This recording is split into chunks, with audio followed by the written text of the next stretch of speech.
ഞാൻ ആ അപകടം നടന്നൊരു വീഡിയോ കണ്ടപ്പോൾ ഒരു പാലത്തിന്റെ ചോട്ടിൽ മയ്യഴിപ്പുഴയുടെ ഭാഗമായിട്ടുള്ള ഒരു ചെറിയൊരു കൈവഴിയാണ്. ആ വെള്ളം കണ്ടാൽ അതിൽ റബ്ബെ ഒരാൾ മുങ്ങി മരിക്കാനുള്ള ഒരു സാധ്യതയില്ല. പക്ഷെ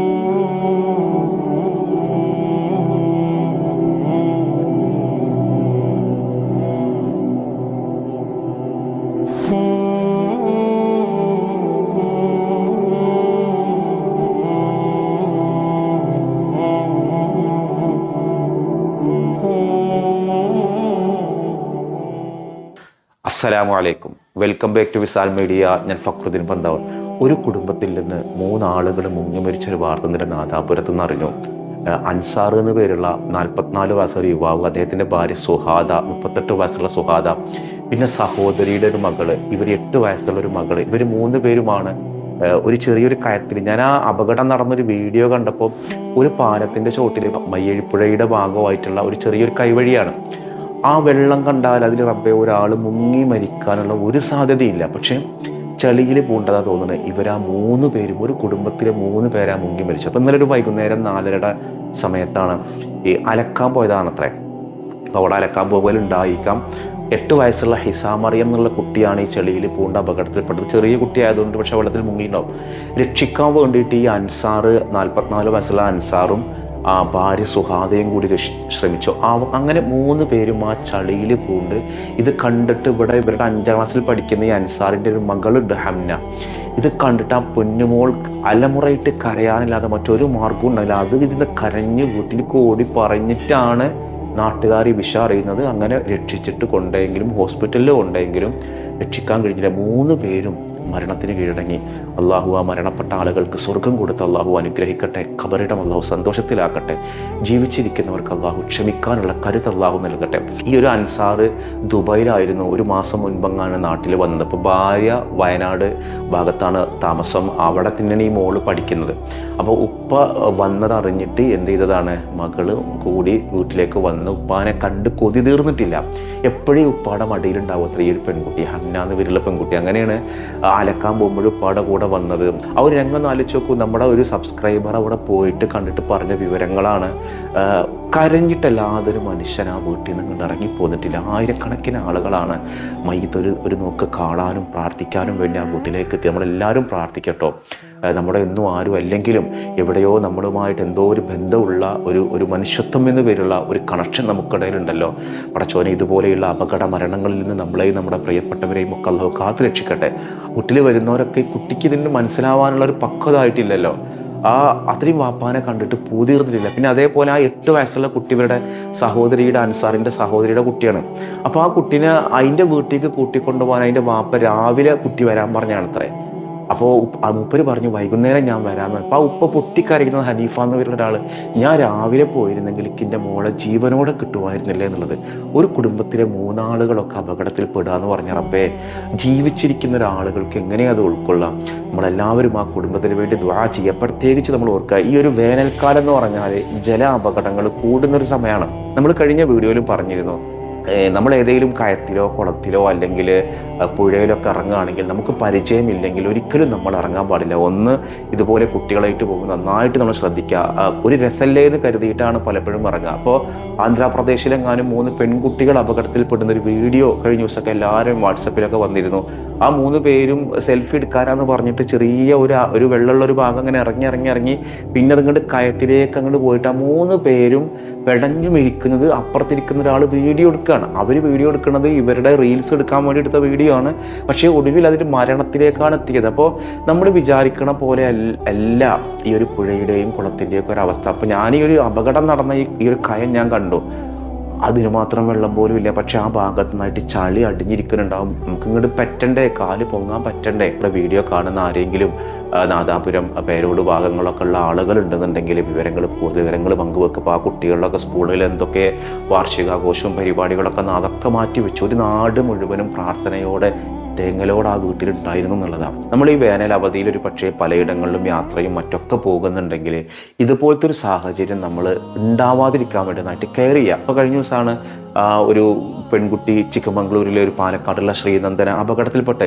അതിലൊക്കെ ശരിക്കും രക്ഷിതാക്കളുടെ ശ്രദ്ധക്കുറവുണ്ട്. നമ്മൾ പറയുമ്പോൾ പറയണല്ലോ, ആ രക്ഷിതാക്കൾ അതിൻ്റെ കൂട്ടിനെ തട്ടിക്കൊണ്ടുപോയി അങ്ങനെ എങ്ങനെയെന്നൊക്കെ പറഞ്ഞ് കരയുമ്പോഴും ഞാനും വിചാരിച്ചു എങ്ങനെ ഇപ്പം ഈ അതായത് അച്ഛനും അമ്മയും വീട്ടുകാരും ഈ കുട്ടികളുടെ അണ്ടറിലില്ല. ഇത് 15 വയസ്സുള്ള ഒരു പെൺകുട്ടി, ഇത് അങ്ങോട്ട് പോയി ഇങ്ങോട്ട് പോയി സെൽഫി എടുക്കൽ, ഇതിൻ്റെ ഇടയിൽ അതിനോട് അപ്പുറത്തേക്ക് പോകരുത് എന്ന് പറഞ്ഞ് ബാരിക്കേഡും കടന്ന് പോയിട്ടൊക്കെ പിടിച്ച് ചീത്ത അറിഞ്ഞിട്ട് വീണ്ടും അത് എന്ത് ചെയ്തതാണ്, പോയതാണ്. ഞാൻ ഇന്നലെ ആ കുട്ടീനെ മയ്യത്ത് പുറത്തെടുക്കുന്ന ഒരു വീഡിയോ കണ്ടു, ബ്ലർ ചെയ്യാത്തൊരു വീഡിയോ. പിന്നെ ഒരിക്കൽ പോലും നമ്മൾ നോക്കൂല കേട്ടോ.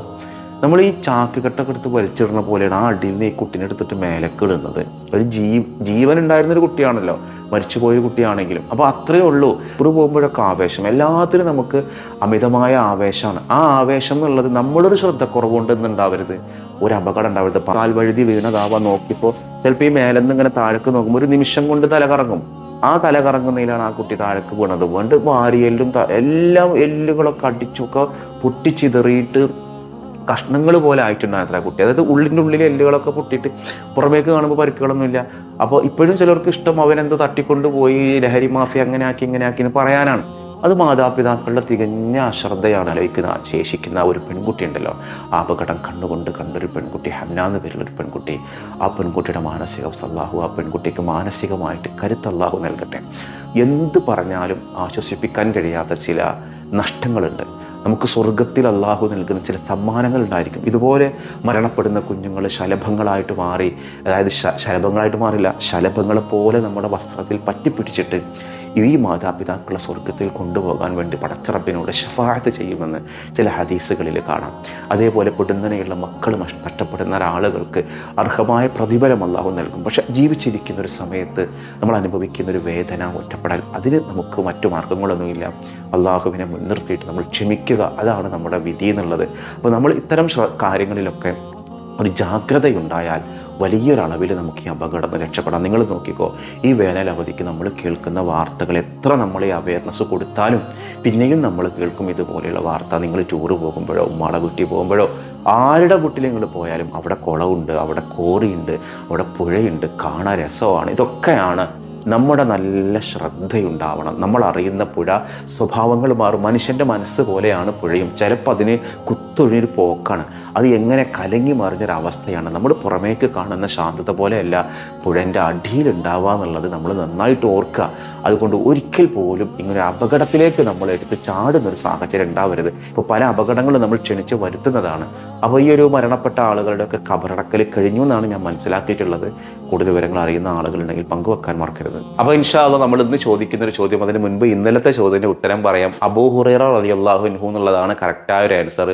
അപ്പോൾ ഇൻഷാ നമ്മൾ ഇന്ന് ചോദിക്കുന്ന ഒരു ചോദ്യം, നമ്മളൊരു അപൂർവമായ ഒരു വീഡിയോ അല്ലെങ്കിൽ ഒരു ഫോട്ടോ നമ്മുടെ മാധ്യമങ്ങളിലൊക്കെ കണ്ടിരുന്നു. അതായത് വിശുദ്ധ കാബയുടെ ഒരു അറ്റകുറ്റപ്പണികളൊക്കെ നടന്നുകൊണ്ടിരിക്കുകയാണ്. നമ്മൾ സാധാരണ വിശുദ്ധ കാബ എപ്പോഴും ഒരു കറുത്ത കിസ്വ കൊണ്ട് മൂടിയിട്ടാണ് നമ്മൾ കാണുക. അപ്പോൾ ആ കിസ്വയൊക്കെ മാറ്റിയിട്ട് കാബയുടെ ഭാഗങ്ങളിൽ ഒരു ചെറിയ ബാരിക്കേഡ്, ഒരു ചെറിയ ചുറ്റുമതിലൊക്കെ കെട്ടിയിട്ട് അവിടേക്ക് നമുക്ക് ഇപ്പോൾ തവാഫ് ചെയ്യുന്ന ആളുകൾക്ക് കാബ തൊടാനോ അല്ലെങ്കിൽ സ്പർശ ഹജറുൽ അസ്വദ് ചുംബിക്കാനൊന്നും കഴിഞ്ഞുകൂടാ. കാരണം അത്ര ഒരു സുരക്ഷാ വലയത്തിലാണ് ഇപ്പോൾ ഉള്ളത്. പ്രത്യേകം പെർമിഷനുള്ള ജോലിക്കാർക്ക് മാത്രമാണ് ഉള്ളിലേക്കുള്ള ഒരു പ്രവേശനം. ഇങ്ങനെ കാബൻ്റെ ആ ഇത് മാറ്റുമ്പോൾ ചുമര് കാണുന്ന ചില ഫോട്ടോസുകളൊക്കെ സോഷ്യൽ മീഡിയയിലൊക്കെ ഉണ്ടായിരുന്നു. ഇപ്പോൾ ഈ ഒരു സമയത്ത് അവിടെ തവാഫ് ചെയ്തിരുന്ന ആളുകൾ ഈ വീഡിയോ കാണുന്നുണ്ടെങ്കിൽ അത് നേരിൽ കണ്ട ആളുകൾ സന്തോഷം പങ്കുവെക്കണേ. ഇപ്പം ഞാൻ ചോദിക്കുന്ന ഒരു ചോദ്യം ഇതാണ്. ഇതിനു മുൻപ് സാധാരണ നമ്മൾ കാബയിൽ കാണുന്ന ഒരു കില്ല എന്ന് പറയുന്നത് കറുത്ത കിസ്വയാണ്. വേറെയും ചില കളറുകളിലൊക്കെ കിസ്വ ഉണ്ടായിരുന്നു കേട്ടോ. ചുവന്ന കളറിൽ കിസ്വ ഉണ്ടായിരുന്നു, യെല്ലോ കളറിൽ കിസ്വ ഉണ്ടായിരുന്നു. ഇങ്ങനെ പല രീതിയിലും പല രാജാക്കന്മാരും കിസ്വകൾ ഉണ്ടാക്കിയിരുന്നു. പക്ഷെ കുറേ നൂറ്റാണ്ടുകളായിട്ട് ഈ ബ്ലാക്ക് കിസ്വ തന്നെയാണ്. ചില ആളുകൾക്ക് എന്തോ ബ്ലാക്ക് മുണ്ടെടുത്തു കഴിഞ്ഞാൽ എന്തോ ഒരു പ്രശ്നമാണ്, ബ്ലാക്ക് എടുക്കാൻ പാടുണ്ടോ? അങ്ങനെയാണെങ്കിൽ കാബക്ക് തന്നെ ഇവിടെ കാബയുടെ കിസ്വ തന്നെ ബ്ലാക്കാണ്. ഹബീബായ നബിയുടെ കാലത്ത് മുഹാജിറുകളുടെ കൊടിയുടെ നിറം കറുപ്പായിരുന്നു എന്നതാണ്. അപ്പൊ കറുപ്പിനോട് പ്രത്യേക ഒരു വിരോധമൊന്നും ഇസ്ലാമിലില്ല. പല ആളുകളും ഒരു തെറ്റിദ്ധാരണയാണ്. അപ്പൊ ഞാൻ ചോദിക്കുന്ന ഒരു ചോദ്യം, ആദ്യമായിട്ട് ആരാണ് ഈ കാബയ്ക്ക് കിസ്വ അണിയിച്ചത് എന്നുള്ളതാണ്. കാബയുടെ കിസ്വ ഇല്ലാത്തൊരു ഫോട്ടോ വളരെ റയറാണ്, അങ്ങനെ അത് വെച്ചു കൊടുക്കലില്ല. ഇതൊക്കെ പ്രത്യേകം മറച്ചെപ്പോഴും മുണ്ടിട്ട് മൂടിയിട്ടാണ് ഈ കാബ ഉണ്ടാവുക. പല നൂറ്റാണ്ടുകളിൽ ഈ കാബ പുനർനിർമ്മിച്ചിട്ടും പഴയ സ്ട്രക്ചറിലൊന്നല്ല കാബ ഉള്ളത്. അതിനേക്കാളും ഒന്ന് ഇത് കുറഞ്ഞിട്ടുള്ള രീതിയിലൊക്കെയാണ്, അതുപോലെ ഉയരൊക്കെ ഒന്ന് കൂട്ടി കുറഞ്ഞ രീതിയിലൊക്കെയാണ് ഈ കാബയുടെ ഇന്നത്തെ നിർമ്മാണമുള്ളത്. അപ്പോൾ ഇതിന് കിസ്വ എന്ന് പറയുന്നത് പിന്നീട് ഉണ്ടായതാണ്. മുമ്പ് ഇതിന് കിസ്വ ഉണ്ടായിരുന്നില്ല. പിന്നെ മുമ്പ് 2 വാതിലുണ്ടായിരുന്നു, കയറാനൊരു വാതിൽ, ഇറങ്ങിപ്പോകാനൊരു വാതിൽ. ഇപ്പോൾ ആ വാതിലൊക്കെ ക്ലോസ് ചെയ്താണ്. അതൊക്കെ ഈ കിസ്വ കൊണ്ട് മാറ്റിക്കഴിഞ്ഞാൽ ആ ക്ലോസ് ചെയ്ത ഭാഗങ്ങളൊക്കെ കാണാം. പലപ്പോഴും കാബ നമുക്കൊരു വലിയ വിസ്മയമാണ്. അപ്പോൾ ഈ വിശുദ്ധ കാബക്ക് ആദ്യമായിട്ട് ആരാണ് കിസ്വ അണിയിപ്പിച്ചത് എന്നുള്ളതാണ്, ഏത് രാജാവാണ് കിസ്വ അണിയിപ്പിച്ചതെന്നാണ് ചോദ്യം. ആ ചോദ്യം ഉത്തരമാണ് നിങ്ങൾ കമൻറ്റ് ചെയ്യേണ്ടത്. മറ്റൊരു ദിവസം മറ്റൊരു വീഡിയോയുമായി വീണ്ടും കാണാം.